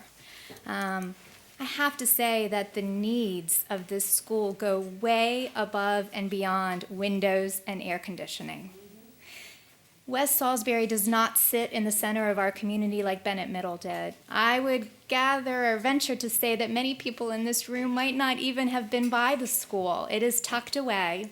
It is not visible to those passing through on a regular basis. I would very strongly encourage everyone to come out and visit the school to see, and I know some of you have been there, and to look at the studies that the Board of Education has already done to assess the feasibility of this building. Again, processes and procedures have been followed and are put into place for a reason. And I certainly hope that every 4 years, or whenever it's election time, that we are not having to go back and re-examine the work that's already been done. That is not a way of moving forward for our community. So with the demolition of Bennett Middle, with West Salisbury, when the work has already been done, the studies have already been done, we're committed to moving forward with Bennett Middle. I ask that we not stop because we've had a new election, but that we respect the work that's been done by the professionals who have done it, who have put in their expertise. Some of you have sat in the very chairs that made the decisions to move forward with projects. Let's respect that process. And one last thing. The last time I checked, Wicomico County Public Schools are indeed a part of Wicomico County. We should not be divided into supporters of Board of Education and non-supporters of Board of Education. I would certainly hope that we are all supporters. We might not agree on everything. We certainly will disagree, but that we are not divided into those two camps. And furthermore, the collaboration that Dr. Townsend talked about, it is essential. And it is essential whether we have an elected school board or an appointed school board, whether we agree with our county executive or whether there's turmoil amongst the county council members. The collaboration, which the definition of truly is communicating and coming to the table, sharing the ideas, not coming at the last minute with a plan to say, here's what we're going to do, without having vetted the process. Let's respect the process and the procedures, and let's collaborate. Thank you. Thank you, Ms. Hudson. I'm Ron Willey. I'm president of the Board of Education, and Mr. Cannon, I know you've asked us to be brief, and I'm going to try to do a quick summary. But I, too, want to add to comments that Sharon made about the importance of communication. This Board of Education is desirous of communication with this council and with the county executive. And we have said that in the very first meeting we had with the county executive. In fact, I encouraged him to call me whenever he had a question about anything that we could help with. The whole process of county government does not work if we as a county cannot communicate with one another. As Kim just said, we may not always agree on everything, but I hope we will support together the mission of education in this county. Good communication means no surprises. I was surprised when you had made the comment, Mr. Culver, about not knowing about the West Salisbury School project. Tonight, Sharon clarified that with her comments, but Mr. Kramer's been with us longer than most and knows the minutes of this council reflect from years back how that project was not a surprise to anyone, but has been on the planning, was delayed because of other projects, but was never taken out of our planning. Mr. And Willey, members, one second, please. Do we know where this is? No.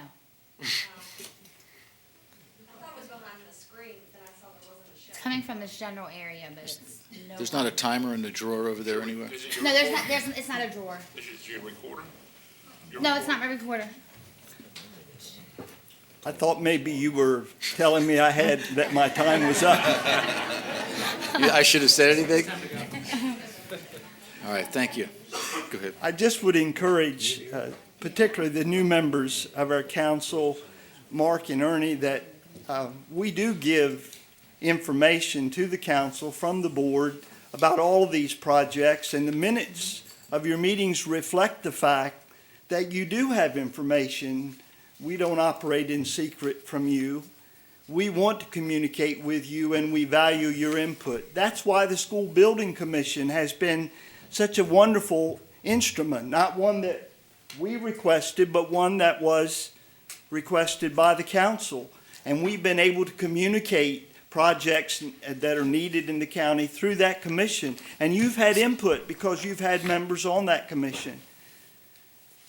Upon returning from being away for a few weeks, I heard a rumor that there's talk that wants to be done away with. I think that's a step backwards because that is one of our communication links. I am encouraged that monthly meetings will continue. We had a time when that was not the case. We were not in favor of that. That was not our decision. We do need to meet with you monthly. We need to have that level of communication. Let me speak for Bennett Middle. It has served its time.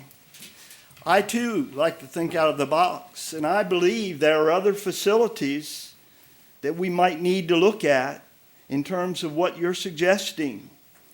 But Bennett Middle's not the one. We've got some others that would better serve the needs that you're looking at than Bennett Middle. Bennett Middle has served its time and needs to be demolished. West Salisbury, $2.1 million will not make West Salisbury a 21st century school. We can talk about renovation all we want, but I tell you that I feel very strongly that the students in the West Salisbury School District deserve the same quality facility that we've given in other places in our county. I was concerned when one of our speakers talked about how nice some of the things were at one of our new Bennett Senior High School. That troubles me. Are we saying that our students don't deserve those same kind of nice facilities that people across this state have in other counties? I hope we're not saying that, because if education is a priority for us, if it is a priority for us, and so many times we say that, but if we truly mean it, then we need to step up and make our education system so attractive, not just in facility, but in our program as well. But our facility is so attractive that people do want to come to this county, bring their talents, live here, start businesses here. So it helps us all the way around. I've tried to be brief. Thank you very much. Thank you, Mr. Foley.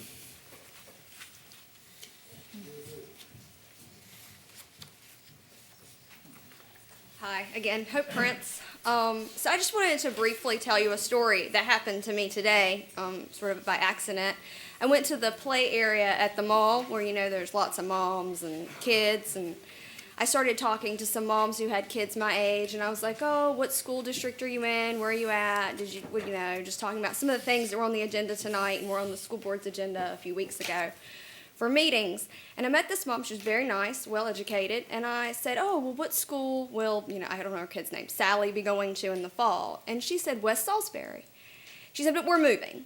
And I said, oh, well, where are you going? And she said, well, they're not going to rebuild a school now, so we're actually going to leave the county, and my husband will commute in because instead of buying another school in the county and then perhaps another, what she said to me is she said they can't seem to figure out what they want to spend their money on.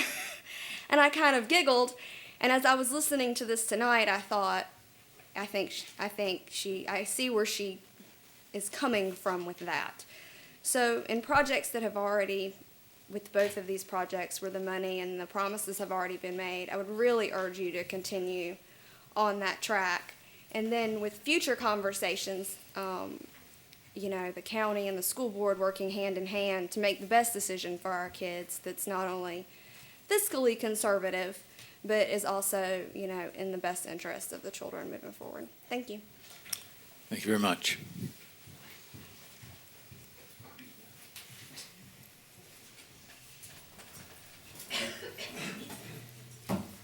I'm Dave Vandervossen with Allen and Sharif. I spoke at last meeting. I'm a licensed mechanical engineer. I'll try and be right to the point. You want to be fiscally responsible, right? That's what the whole question is here on the 2.1 million over at West Salisbury. Fiscally responsible is not following the report that was done and written there. It did not follow the process, and it is not nearly compared to the report that Brian Ferre's carrying around with him that was done before.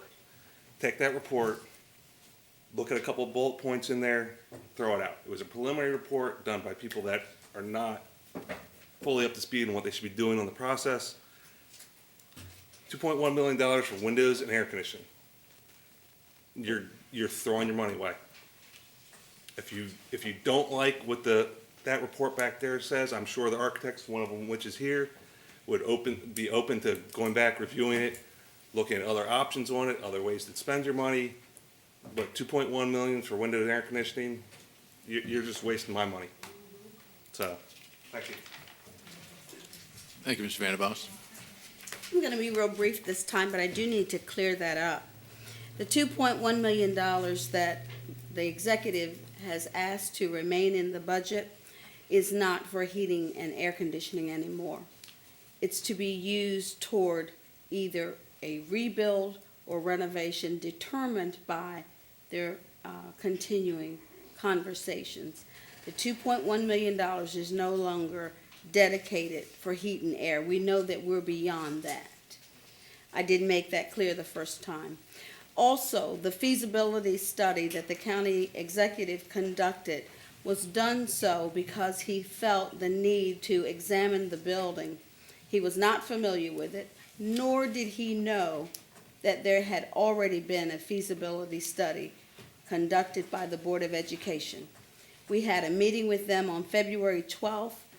That afternoon, an hour after we were back in the office, we received copies of it. We had never seen it before. It was in process, but it was in process with a former group of people. I just want to make that clear. The $2.1 million is seed money for the West Salisbury Elementary School project. It is no longer dedicated to heat and air. The $2.1 million will be a catapult for state funding, and that's why the continuation of conversation. Mrs. Morris, are you Yes. saying that it's somewhat keeping the project in the queue It is keeping the project in queue. in some facsimile? And that's exactly what would have happened if the predecessor had been here submitting the budget. The $2 million that's there would have been for the project. The determination of the project is a later discussion. The rebuild of the school, as the school is a $26 million project for the county. The rebuild with the expansion as proposed is a $42 million project. That's the discussion that will be before you later. Thank you, Ms. Morris. Okay. Any other comments?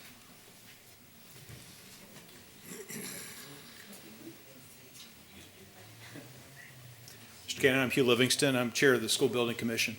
I've heard my name or our commission talked about quite a bit. There are 9 members of our commission, and we meet monthly, and we spend a great deal of our time reviewing the plans, reviewing feasibility studies, and working with the Board of Ed on your behalf. And we have done an extensive job, both on Bennett, the Phase 1, Phase 2, and Phase 3 portions of that project, as well as West Salisbury. Those are very complex projects that require a great deal of input. And Mr. Culver, I appreciate your looking at this and reevaluating it. Hard for me to call you that, Bobby, but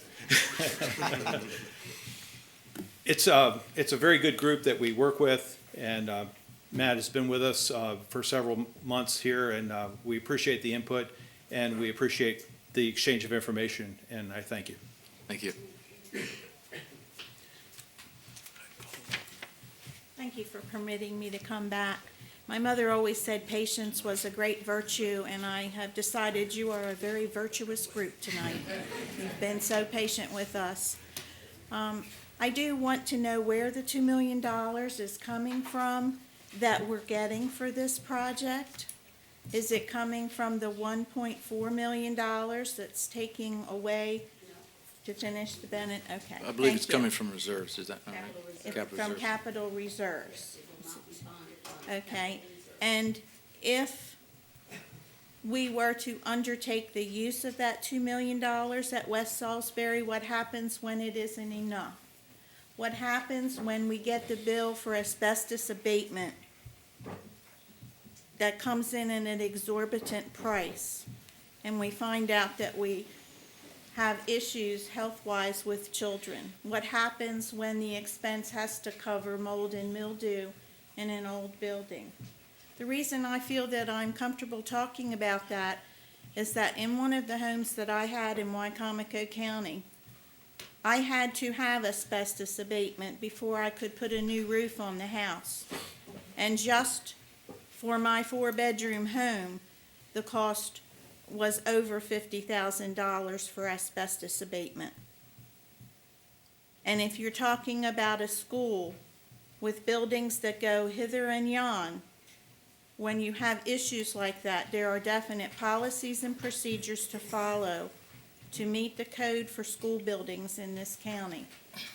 And West Salisbury faculty, staff, and students are working in that right now. We cannot put it off. It's not fair to the health of those individuals, as well as to the education that perhaps isn't up to par with other places in the county. So thank you for considering that.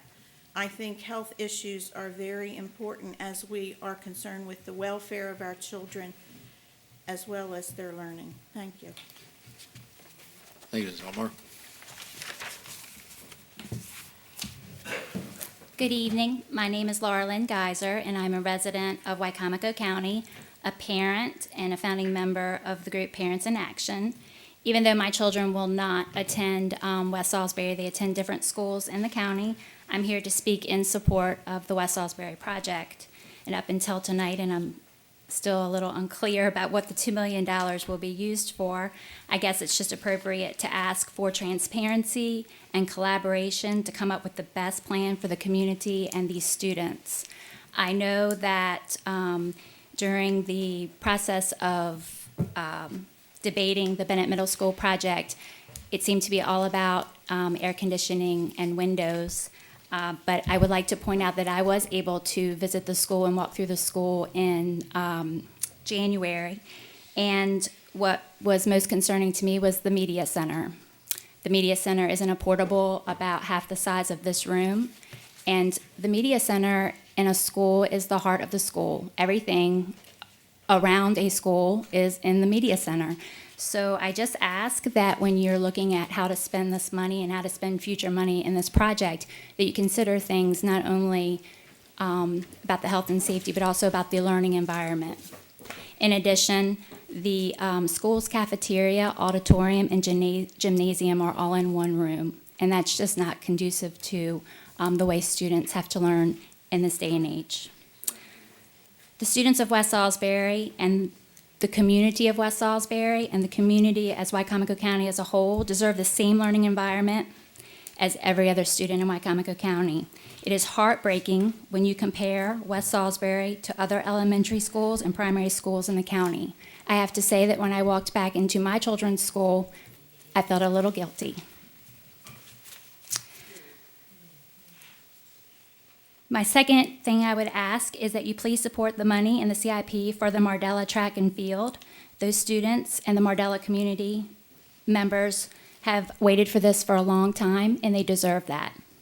My children also will not attend Mardella schools. My last point that I would like to make is that in several written letters and in the paper, Mr. Culver uses the phrase, the Board of Education and its supporters. And I'm not sure exactly the intent of that phrase, but it does offer a tone of division, and it offers a tone of, it suggests division. And I think that all of us should be supporters of who is educating our youth of our community. This is our future. And I really do not want to live in a community that has that tone. I want to live in a community that is not divided, that is united. Thank you. Thank you, Ms. Geiser. Thank you. If I could hold, no, you're fine, thank you. You're okay. Yeah, hold on one second. We have a recording device that we have to adjust.